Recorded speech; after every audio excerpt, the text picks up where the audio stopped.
আপনার ঘটনাটা কি হয়েছিল? ঘটনাটা গতকাল থেকে আমরা পার্টি অফিস বানাচ্ছিলাম হেজামারা এখানে বাজারে আশেপাশে যে বিয়াচনারা টাওয়ারের নিচে, সেটা খাস জমিন না, সেটা জুট জমি, সেখানে আমরা পার্টি অফিস বানাচ্ছিলাম। কিন্তু মোটর কর্মীরা দুদিন আগেই এই কাজকে বদ্ধ করেছিল, কিন্তু বদ্ধতা আমরা মানিনি, কারণ এটা জুট জায়গা। যদি খাস জায়গা বা কেউর যদি হয় তাহলে তো আমরা বানাইতাম না। কিন্তু তারা কেন বাধা করেছে সেটা আমরা জানি না, কিন্তু আমরাও বানিয়েছি, বানাবো, পরের দিনও বানাবো। কিন্তু আজকে নাগাদ আটটার সময় ওরা এসে আমাদের কর্মীকে মারধর করে এখন জীবিতে রেফার এবং আর একটা গাড়ি ভাঙচুর। আমি নিন্দা জানাই তাদেরকে যে এইরকম সুশ্রামী বা কেউকে হাত দিয়ে কেউকে খুন করে সেই সিপিএমের মতো ওরা নিপাত যাবে আগামী 2026।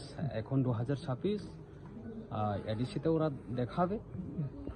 আপনারা কেমনি করতে পারছেন টিপার মধ্যে কর্মীরা আইসে এভাবে হামলা চালাচ্ছে? ওই তো আমরা জানি যে খবর নিউজ জানি যে ওরা আসছে, ওদের শোর মতো ওরা আসছে, আমরা শুনেছি। এরপরেই যখন ওরা আসছে বলে শুনছি, এরপরে জানলাম যে খবর পেয়েছি যে আমাদের কর্মী দুজনকে ওরা মেরে চলে গেল। এখন আপনারা যে বিজেপি কর্মী দুইজন আহত, তাই নাকি জীবিতে আছে নাকি? এখন জীবিতে, প্রথমে আমাদের মহকুমা সিএসসি সেন্টারে ছিল, সিএসসিতে রাখতে পারেনি, রেফার করে দিয়েছে, এখন জীবিতে। গাড়ি কোনো ভাঙচুর করা হয়? গাড়ি একটা অল্টো গাড়ি, ওনার গাড়িতেই ভাঙচুর।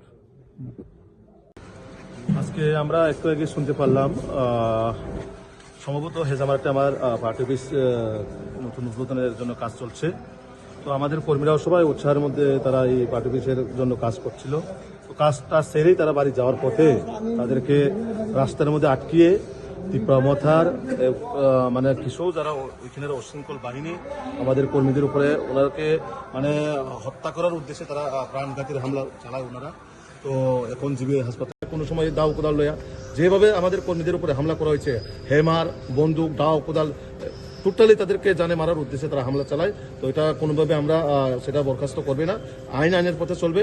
সে যেই কেউ হোক তাকে কোনোভাবে আমরা সাড়া দেব না। কারণ আমরা যারাই আজকে আমাদের বুথ প্রেসিডেন্ট দুখিয়া দেববর্মা এবং হিরণ দেববর্মা আমাদের পার্টির কার্যকর্তা, একনিষ্ঠ কার্যকর্তা, তাদের উপরে যেভাবে হামলা উদ্ধতি করবে সেটা বিজেপি চুপচাপ করে বসে থাকবে? আমরা কোনোভাবে চুপচাপ করে বসে থাকবো না। এটার ইয়েগুলা আমরা অবশ্যই আজকে থানার মধ্যে আমরা এফআইআর করুম। এফআইআর মধ্যে আইনের পথে চলবে, যা হবার হবেও পরে দেখা যাবে। কতজন আহত হয়েছে? এখন অব্দি দুইজন এসেছে এবং বিশেষ করে পুলিশ ওইখানে বাধা দিতে গিয়ে পুলিশকে পর্যন্ত হামলা করে। তো ওরা এই গুন্ডা বাহিনীরা তারা কোন সমাজের? তারা কি মানুষ না পশু? এইভাবে পুলিশের উপরে হামলা করবে, মানুষের উপরে হামলা করবে, তাও এই প্রাণঘাতীর হামলা ডাও কোদাল লইয়া, হ্যামার দিয়া, হাতুড়ি দিয়া। তো সেটা কোনোভাবেই আমরা মেনে নেব না। এটা অপমান জনগণ, এটার সুষ্ঠু বিচার আমরা সবাই চাবো। এটা এই বিষয় নিয়ে আপনি রাজ্যের বিজেপি সভাপতি এবং রাজ্যের মুখ্যমন্ত্রীর সাথে কোনো কথাবার্তা হয়েছে? অবশ্যই কথা হয়েছে। আমাদের মাননীয় মুখ্যমন্ত্রী এবং মাননীয় প্রদেশ সভাপতি ওনারা বরাবর ফোন করে খবর নিচ্ছেন আমাদের কর্মীদের বিষয়ে। ওনারাও দেখবেন এই বিষয়গুলা। আমরা আমাদের যে হায়ার অথরিটি ওনাদের কাছে আমরা অলরেডি পৌঁছে দিয়েছি।